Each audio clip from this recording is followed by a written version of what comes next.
Oh, Samuel Flores, do you really think you know history? Really? Do you really think you know history, or do you think you know history because you've been listening to your news? Because there has been an investigative report that was done about which followers of which religion have committed the most murders. And guess who's number one?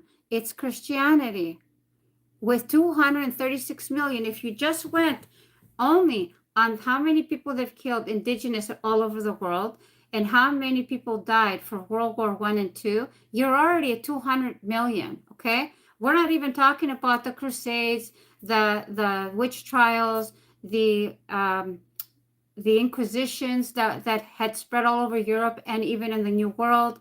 So you've got nothing. And then the next group down is the atheist group, which is less.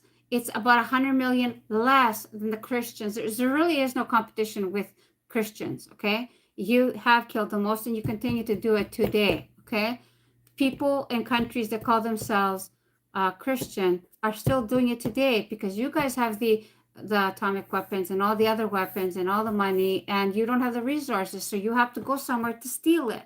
How are you going to steal it if you don't offer them security and a bad guy to fight for decades so you can keep stealing? Okay, Samuel, so you don't know history. And by the way, Muslims are sixth on the list. Still not a good list to be on, but we're sixth on the list at 37-ish million, okay? There's no competition between 236 million and 37 million, okay? You guys win all day. It's not in our book, though. Like, if people kill, they're not following Christ. Yes, it is, Sammy. Have you even read your book?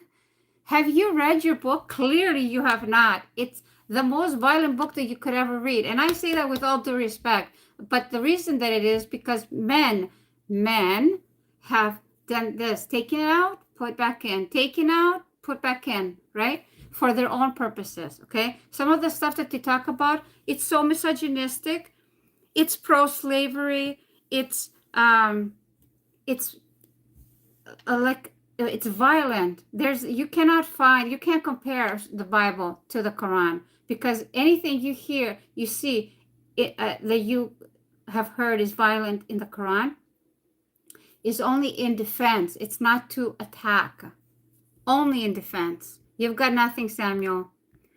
You need to do your own reading of your own Bible.